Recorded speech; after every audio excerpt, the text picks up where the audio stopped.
Eh bien, bonjour à tous et bienvenue sur cette nouvelle vidéo. Aujourd'hui, on se retrouve pour faire la critique du film The Batman que j'ai vu il y a un petit moment maintenant, mais voilà, je n'ai pu faire la critique qu'aujourd'hui. On va revenir en détail sur les personnages, sur l'intrigue et surtout sur ce pourquoi ce film a rehaussé en moi l'estime que j'avais pour Batman. Et on va également parler de Batman 2, enfin partie 2, qui devrait arriver prochainement. Le tournage d'ailleurs, je crois, est prévu cette année. Et une sortie en 2027, si je ne dis pas de bêtises. Tout simplement, on commence directement avec ces deux personnages qui évidemment sont les personnages centraux quand même hein, du film, puisqu'on a sur la gauche Catwoman et on a évidemment Bruce Wayne, Batman, incarné par Robert Pattinson, et Catwoman, je crois qu'elle s'appelle Selena ou un truc comme ça si je ne dis pas de bêtises. Deux personnages extrêmement intéressants. Alors on va commencer par Catwoman, qui est un personnage que j'ai bien aimé, que j'ai trouvé vraiment assez intéressant, assez construit. On la voit par fragments dans le film, mais je trouve que ça marche bien. Et sa présence ne dérange pas, vous voyez, parce que enfin, c'est un truc risqué, vous voyez, de mettre un espèce de un acolyte, on va dire un peu à Bruce. Ben là, ça marche parce qu'en fait, elle a sa mission, il a la sienne, mais ils finissent quand même par être ensemble. Et puis surtout, on a cette relation entre les deux personnages qui est très très intéressante. Par rapport à Batman, je vous l'ai déjà dit, moi ce qui me dérange avec Batman, ou du moins ce qui me dérangeait, c'était cette voix robotique qu'il a. Je sais que ça fait partie de l'ADN du personnage d'avoir cette voix transformée quand il est Batman, mais c'est vrai que moi c'était quelque chose qui me bloquait beaucoup dans les anciennes adaptations. J'avais beaucoup de mal avec ça. Le Batman, le film de Matt Reeves m'a permis un peu d'avaler la pilule parce que dans ce film, finalement, Bruce a un peu la même voix, que ce soit en tant que Bruce Wayne ou en tant que Batman. Il a la même voix, une voix relativement grave que j'aime bien parce que c'est pas robotique en fait, ça fait pas. Euh, c'est pas robotique, c'est plus naturel et j'aime bien. Je préfère ce genre de voix, personnellement. Même si je sais qu'encore une fois, c'est l'ADN du personnage. Mais bon, voilà. Excusez-moi. Donc, le personnage de Batman est mais alors extrêmement intéressant. Robert Pattinson l'incarne à merveille. Le système des armes au niveau de la chauve-souris qu'il a sur le torse, je trouve ça très intelligent. Et je crois pas que ça avait déjà été fait. Donc je trouve ça très malin. Le costume reste celui globalement que tout le monde connaît. Donc voilà, un Batman très intéressant et auquel j'ai été attaché. Une Catwoman dans le même optique. Je rappelle quand même que le film dure à peu près 3 heures. Hein. Il dure 2h50 et quelques. Donc pour réussir à me prendre, parce que j'étais vraiment pris dans le film du début à la fin. Et pour qu'un film d'ici, Batman, me fasse ressentir ça, franchement, belle félicitations parce que c'est une très belle prestation. On peut également parler de ces deux personnages, parce que Selena, on en a déjà parlé, mais à ma gauche, on a le pingouin, et à ma droite, on a l'homme mystère. Deux personnages qui sont très importants. Alors, sachez que le pingouin, il a sa propre série qui suit directement les événements, qui se passe juste après The Batman.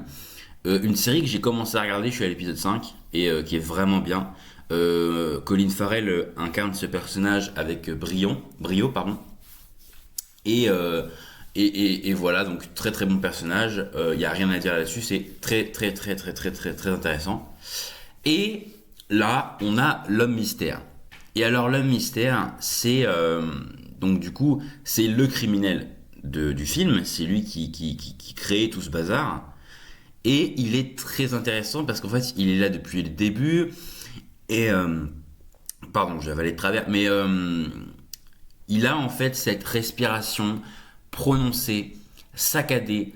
Et ça, en fait, ça vraiment, ça te fait un peu peur, mais du coup, ça te prend dans le truc. Et c'est très malin.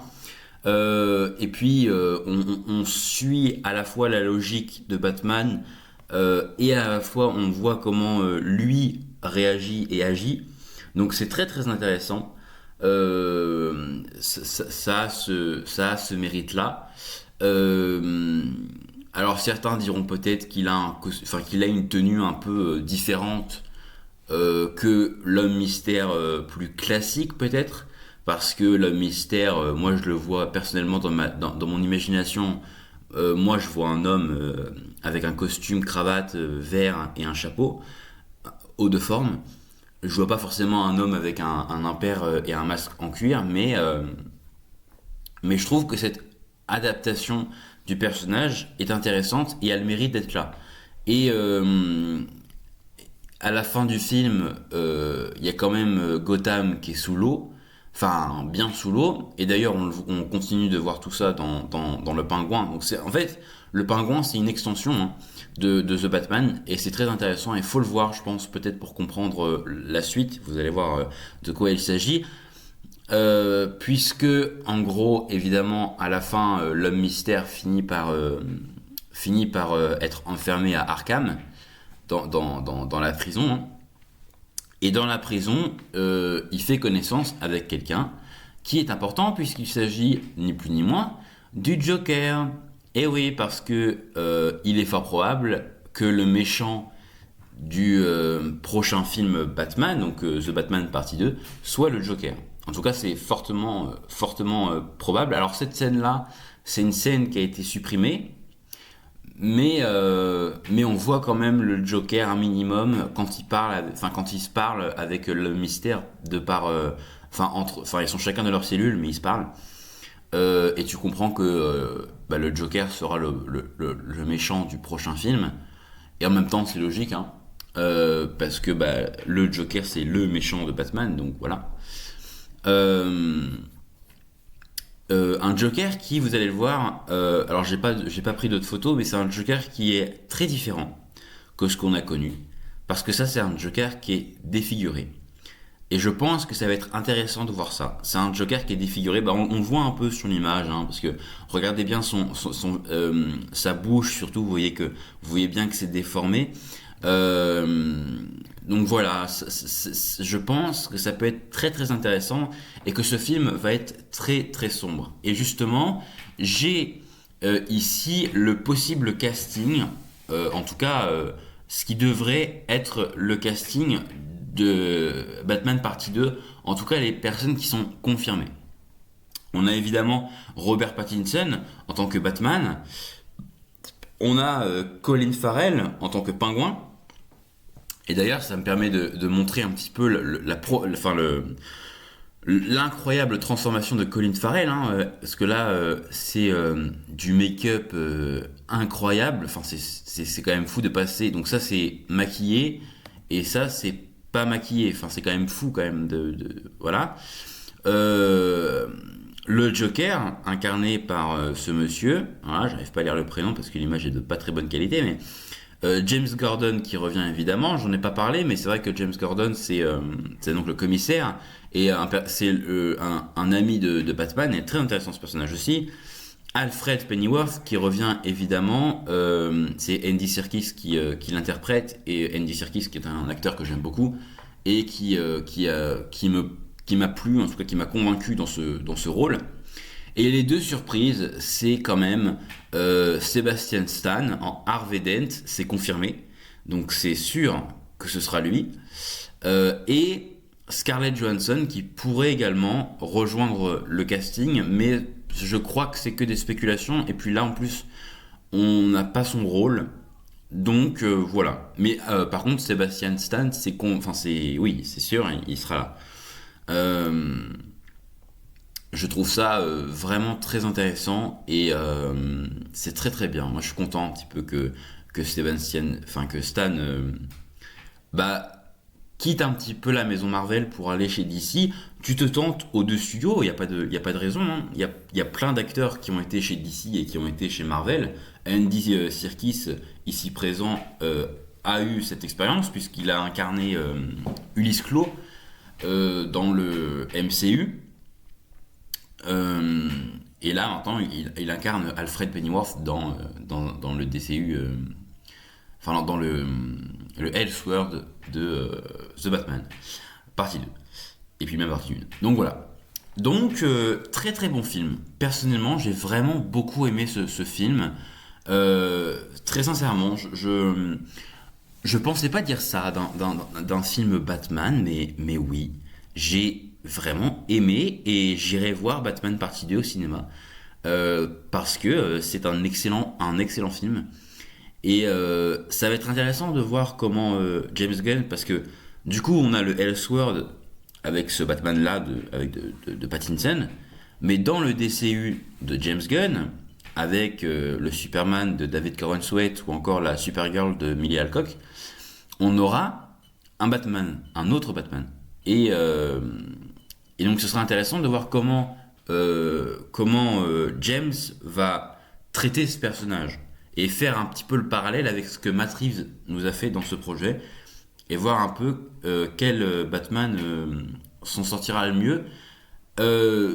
Sachant que ce Batman-là, donc avec Robert Pattinson, c'est un Batman qui est relativement sombre. Il n'y a jamais de couleurs très vives dans ce film, hein. Tu verras pas tu verras pas de beaucoup de rose, de violet, de couleurs très joyeuses. Vous voyez, c'est des couleurs très sombres, que ce soit sur les costumes évidemment, mais aussi dans les paysages. Gotham est très très grise, très noire. Voilà, là par exemple, t'as un lever de soleil ou un coucher de soleil, mais voilà, quand t'es dans la boîte de nuit où travaille le pingouin, là t'as quelques couleurs, mais à Gotham même, t'as très très peu de couleurs, et je trouve ça très bien, hein, c'est très très bien, c'est très intéressant. Donc voilà, c'était ma critique pour ce film. Donc globalement, j'ai beaucoup aimé, et je félicite Matt Reeves, Robert Pattinson et toutes les personnes qui ont travaillé sur ce projet, parce que grâce à eux, j'ai un meilleur a priori de Batman. Donc ce qui n'était pas gagné. Mais voilà, bravo à vous. Et voilà, excellent projet. J'espère que vous aussi ça vous a plu si vous l'avez vu. Dites-moi dans les commentaires évidemment ce que vous en avez pensé. Et nous, on se retrouve très bientôt pour une nouvelle vidéo.